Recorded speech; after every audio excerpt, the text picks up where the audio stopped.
Assalamualaikum warahmatullahi wabarakatuh. Apa kabar sahabat beriman? Selamat datang di Magenta Islam.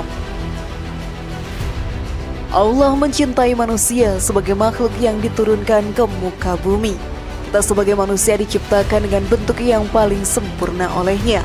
Berbeda dengan hewan, manusia dibekali dengan hati dan pikiran. Hal ini yang menjadikan derajat manusia lebih tinggi daripada hewan yang hidup di dunia ini. Dalam jasad manusia ini terdapat ruh yang membuat kita bisa hidup sampai saat ini. Selain ruh, kita juga memiliki jiwa yang membuat diri ini mempunyai rasa keinginan dan hasrat akan suatu hal. Kedua hal tersebut ada pada diri manusia.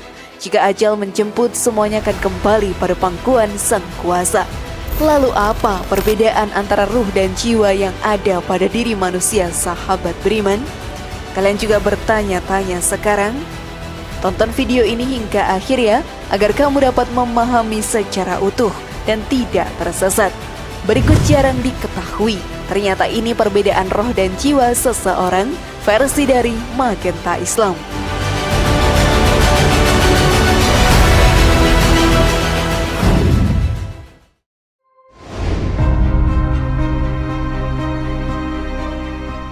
Apakah perbedaan dari ruh dan jiwa manusia? Setiap manusia dibekali dengan ruh dan juga jiwa. Kedua hal ini sahabat beriman selalu berhubungan dalam satu jasad. Kedua hal tersebut yang membuat manusia menjadi seperti sekarang. Allah Ta'ala memang menciptakan manusia dengan sempurna. Ruh dan jiwa merupakan kedua hal yang berbeda. Hal ini pun diterangkan oleh Ustadz Abdul Somad dalam dakwahnya. Ada namanya ruh, lalu kemudian ruh itu berjumpa dengan jasad. 40 hari berupa sperma, 40 hari menjadi darah, dan 40 hari berikutnya menjadi daging. Lalu datanglah malaikat membawa ruh kepada jasad. Ketika ruh berjumpa dengan jasad, berubah dia menjadi nafs atau jiwa. Setelah itu dia mempunyai keinginan dan dia mempunyai nama hawa nafs atau hawa nafsu. Maka dari dakwah tadi kita mengetahui bahwa ruh adalah yang membawa kehidupan kepada jasad manusia, yang tidaklah mempunyai keinginan apapun, hanya pemberi kehidupan saja. Sedangkan nafs atau jiwa yang membuat kita menjadi manusia yang punya hawa nafsu atau keinginan akan suatu hal, dan hal tersebut bisa menjadi keinginan dalam hal buruk maupun hal yang baik. Tentunya kita sebagai umat muslim yang beriman harus bisa mengendalikan hawa nafsu kita, karena setan dan iblis akan mencari celah dari hawa nafsu kita untuk menggoda umat manusia berada di jalan yang salah, sehingga menjadi penghuni surga di akhirat nantinya. Teruslah berserah diri kepada Allah Ta'ala agar menjadi hamba yang selalu dilindungi olehnya. Namun sebelum video semakin berlanjut, klik dulu tombol loncengnya supaya kita tetap bertebar syiar melalui channel ini. Mari berbagi pengetahuan dan ilmu yang bermanfaat. Amin ya robbal alamin.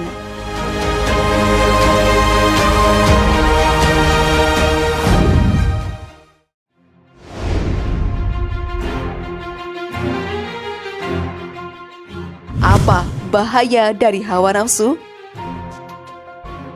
Sudah menjadi hal yang wajar kita sebagai manusia mempunyai keinginan terhadap sesuatu. Hal tersebut terjadi karena setiap manusia memiliki hawa nafsu di diri mereka masing-masing.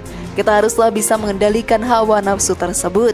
Jika tidak, kita akan tersesat ke dalam perbuatan dosa. Tanpa pengetahuan yang dalam, kita tidak akan bisa mengendalikan hawa nafsu kita. Ketidaktahuan perbuatan yang benar atau salah menjadikan kita tidak bisa berpikir dengan jernihnya. Saat itu terjadi sahabat beriman, maka hawa nafsulah yang akan mengambil alihnya. Seperti yang dijelaskan dalam Al-Quran, mengapa kamu tidak mau memakan binatang-binatang yang halal yang disebut nama Allah ketika menyembelihnya? Padahal sesungguhnya Allah telah menjelaskan kepada kamu apa yang diharamkannya atasmu, kecuali apa yang terpaksa kamu makannya. Dan sesungguhnya kebanyakan dari manusia benar-benar hendak menyesatkan orang lain dengan hawa nafsu mereka tanpa pengetahuan. Sesungguhnya Tuhanmu dialah yang lebih mengetahui orang-orang yang melampaui batas. Quran Surat Al-An'am ayat 119. Sebagai umat muslim yang beriman, kita pun harus mempertebal iman dan ketakwaan kepada Allah Ta'ala. Jangan sampai diri ini dikuasai oleh hawa nafsu. Jika itu terjadi, kita akan menjadi golongan orang yang zalim. Dalam Al-Quran pun dijelaskan, maka jika mereka tidak menjawab tantanganmu, ketahuilah bahwa sesungguhnya mereka hanyalah mengikuti hawa nafsu mereka belaka. Dan siapakah yang lebih sesat daripada orang yang mengikuti hawa nafsunya dengan tidak mendapat petunjuk dari Allah sedikit pun. Sesungguhnya Allah tidak memberi petunjuk kepada orang-orang yang zalim. Al-Qasas ayat 50. Semoga kita menjadi umat yang mampu mengendalikan hawa nafsu dan terhindar dari perbuatan dosa.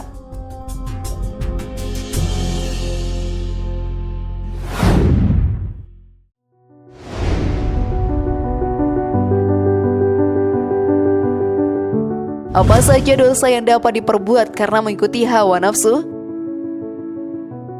Setiap manusia sahabat beriman memang pasti pernah melakukan dosa. Hal tersebut harus segera diperbaiki dengan memohon ampun kepada Allah Ta'ala. Perbuatan dosa tersebut biasanya akan berawal dari hawa nafsu yang tidak bisa dikendalikan. Setan pun akan terus menggoda hingga kita melakukan sebuah kesalahan. Salah satu perbuatan dosa yang terlahir dari hawa nafsu yang tak terkendali adalah perbuatan zina. Pada zaman sekarang ini, anak muda banyak yang melakukan pacaran. Sudah jelas hal tersebut pun dilarang dalam Islam karena sangat rawan sekali untuk melakukan perzinahan. Laki-laki dan perempuan bukan muhrim, saling berdekatan satu dengan lainnya, akan muncul godaan dari setan untuk melakukan perbuatan maksiat. Dalam Islam sendiri, kita sudah dilarang untuk mendekati perbuatan zina. Hal ini pun dijelaskan dalam Al-Quran. Dan janganlah kamu mendekati zina. Sesungguhnya zina itu adalah suatu perbuatan yang keji dan jalan yang buruk. Quran Surat Al-Isra ayat 32. Hukuman untuk orang-orang yang berbuat zina juga akan diterima di dunia dan di akhirat sana. Hukuman di dunia bagi para pezina pun diterangkan dalam Al-Quran. Perempuan yang berzina dan laki-laki yang berzina, maka deralah tiap-tiap dari keduanya dengan 100 kali dera. Dan janganlah kamu belas kasihan kepada keduanya di dalam menjalankan ketentuan agama Allah, yakni jika kamu beriman kepada Allah dan hari akhir, dan hendaklah dalam melaksanakan hukuman mereka disaksikan oleh sekumpulan orang-orang yang beriman. Quran Surat An-Nur ayat 2. Di akhirat nanti pun mereka akan mendapatkan hukuman yang amat pedihnya. Hal ini pun tertulis di dalam hadis. 3 jenis manusia yang tidak diajak bicara oleh Allah pada hari kiamat, dan tidak pula Allah menyucikan mereka dan tidak memandang kepada mereka, sedang bagi mereka siksa yang pedih, yaitu laki-laki tua yang suka berzina, seorang raja pendusta, dan orang miskin yang sombong. Hadis riwayat Muslim. Lantas masihkah kalian ingin mendekati perbuatan zina, sahabat beriman?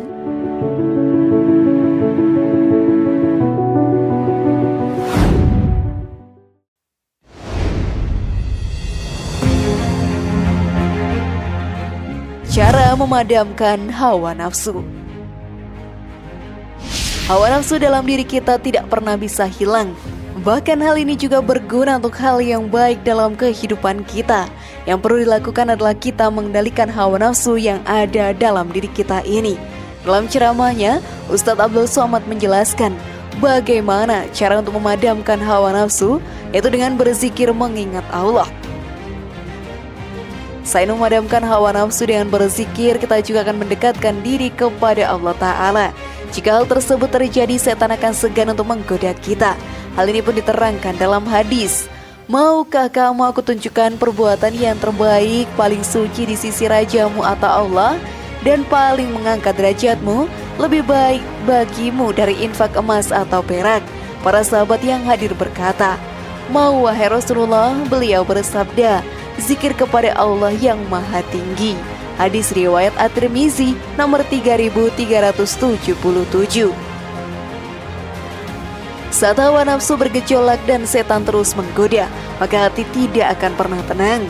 Dengan berzikir, hati tersebut bisa menjadi kembali tentram, seperti yang dijelaskan dalam Al-Quran, yaitu orang-orang yang beriman dan hati mereka menjadi tentram dengan mengingat Allah.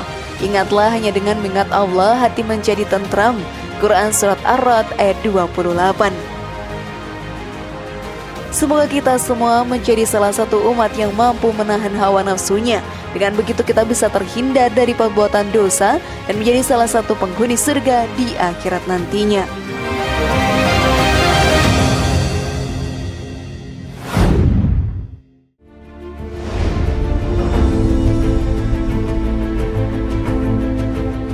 Bagaimana sahabat beriman? Sudah pahamkah kalian? Semoga informasi tadi bermanfaat ya dan membuat kita berpikir lebih bijak. Mari bangun Magenta Islam ini dengan cara klik tombol subscribe, like, share, dan aktifkan tombol loncengnya.